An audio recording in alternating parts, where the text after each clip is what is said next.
or if we lack the ability to do so, because we're rushed or stressed or distracted, or because we just can't figure it out. This is too complicated. I have to consider all these cells and compare them all. That's too much bother. Wouldn't it be easier for me just to assume that there are no exceptions to all the rules of nature? Wouldn't that simplify things? And the answer is yes, it would simplify things enormously. But it would also make you lead to wrong conclusions. Okay, well, another reason that you lack the ability is that you don't understand that that's insufficient information. Now, you guys have that excuse no longer, because I've sat here and pounded into your heads for a long and painful afternoon, that in fact, that is insufficient information. And when you're getting single-cell information, you never have enough information to draw any inference about the existence or non-existence of a relationship between a pair of variables. So you haven't got that excuse any longer, assuming you understood what I was saying and I made sense to you here. But there are some other factors that also affect the likelihood that we make this error, and one of them is how vivid that single-cell information is. Our attention, empirical observations that draw our attention and capture our attention are more likely to lead us to make this error than information that does not capture our attention that way. So there's a lot of interesting work done by this guy, Richard Nisbett, who's at the University of Michigan, that has shown this. One study of his, which I'll just outline to you, that's this Hamill, Wilson, and Nisbett study, is one where they show people an interview with a prison guard, and in the interview the prison guard acts very cruel and inhumane and nasty in one condition. In the other condition he acts very friendly and normal and quite nice.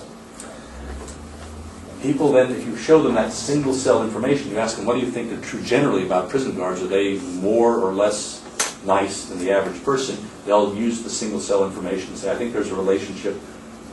Probably prison guards are very nasty if I saw a nasty example. Probably very nice if I saw a nice prison guard. That doesn't surprise us too much. But then what he did is he told some of the people that this prison guard you're seeing is very, very typical of all prison guards.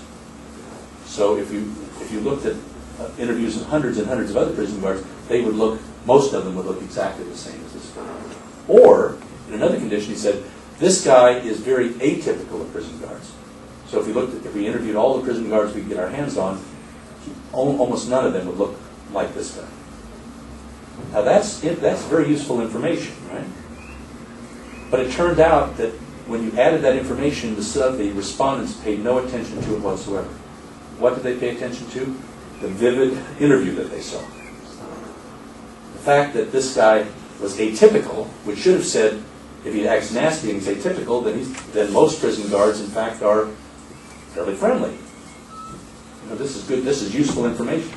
They didn't make any use of that information. They simply made use of the vivid single-cell information that they received. Yeah. But don't we all have a general assumption about prison guards from TV's films and stuff? We do. But then when you saw the vivid information that they were nice, they reached the opposite conclusion. They were willing to change their general stereotype and perception that prison guards were nasty if they had vivid information to the contrary. But they were not willing to take into account how representative this one instance was.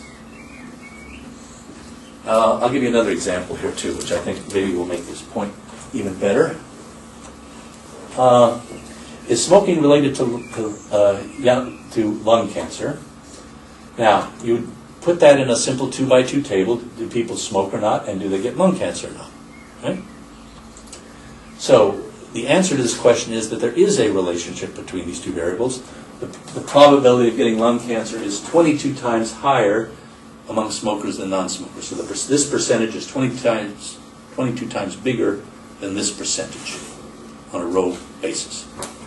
That's what the Surgeon General and all the medical authorities have determined after looking at all the cells. Smokers, non-smokers, cancer patients, non-cancer patients, everything.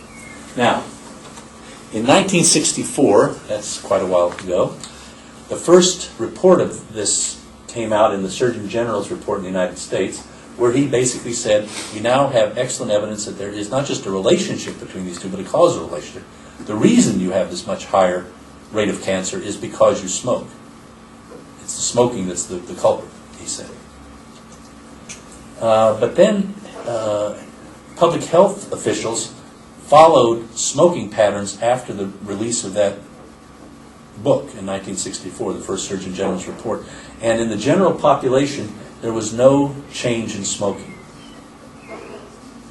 except in one group, in one professional group. Anybody care to guess what that one professional group was where you found a change? Doctors? Doctors. Now, one argument is the doctors are trained as scientists, and so they trust the scientific evidence that the Surgeon General presented to back up his claim. But engineers and other scientists didn't change their behavior. So the number of engineers and chemists and so forth that were smokers stayed exactly the same. But among doctors, the rate of smoking went down, and even more importantly, it went down like here. There was a particularly large reduction in a subset of physicians. And that subset were those people who treated cancer patients, who actually saw the results of lung cancer.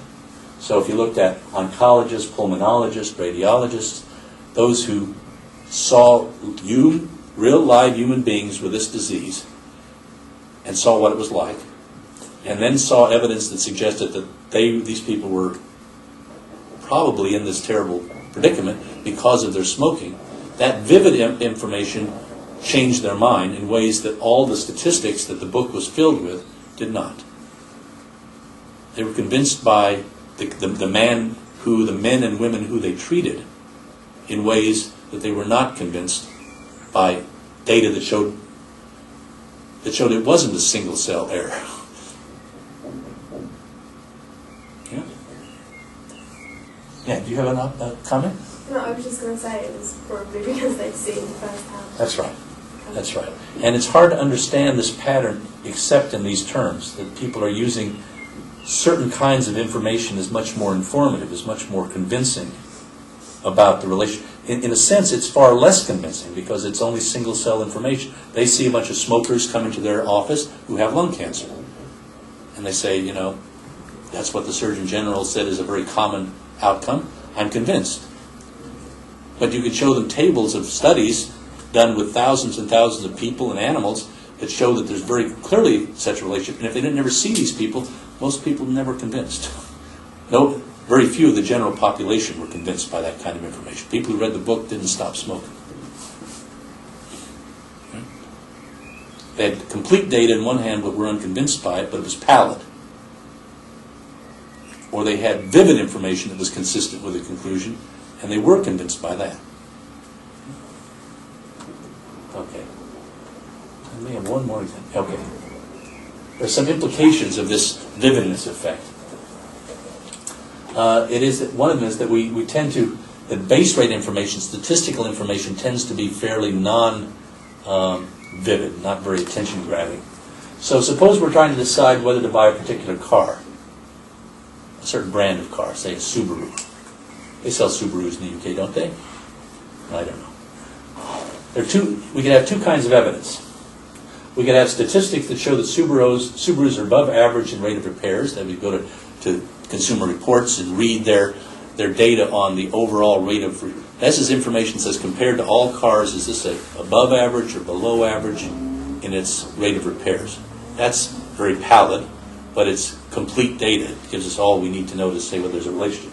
Or we can look at, we say we know a woman who lives next door to us who has such a car that's always in the shop.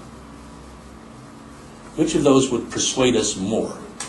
The vivid information says don't buy the car. The base rate information, the pallid information says do buy the car. Richard Nisbet and others have done studies like this, and they find that you're more convinced by this woman who evidence than you are by the base rate evidence. Well, let me take a second example that's closer to home. If we're trying to decide whether it's safer to fly or drive to New York City, which evidence will be more convincing? One, statistics that show that mile for mile you're 37 times less likely to die when you travel by commercial airline than you can travel by private car. That's base rate information. Or by pictures of the 9/11 bombing, which is person who evidence. There are some passengers who tried to fly to New York City who died in a terrible, terrible, tragic crash.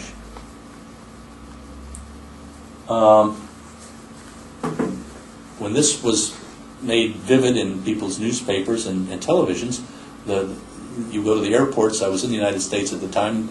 Nobody wanted to fly anywhere. Everyone was terrified of getting into any airplane. Now, part of it was they thought there might be other terrorists out there waiting on their flight as well. But there was lots of evidence that, barring a terrorist being on the thing, that you were a lot safer getting on those planes than you were than getting in your car to drive.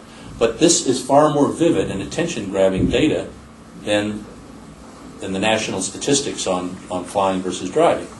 And people seem to be much more persuaded by this vivid information than by this pallid information. Yeah.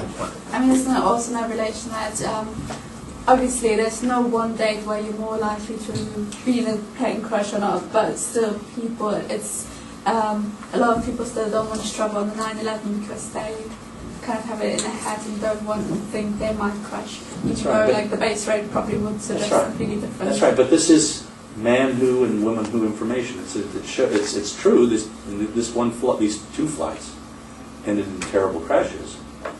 But even if you count those into all the statistics, the risks are still far higher for driving than they are for flying. But if you ask what people are afraid of, the vivid information convinces them what the nature of the relationship is. Yeah. Is that more a sense of control though? Like, I always feel like I don't mind driving with my car because I feel like if I crash it's my fault. It's partly that. It's more than just that, but it's partly this. You're right.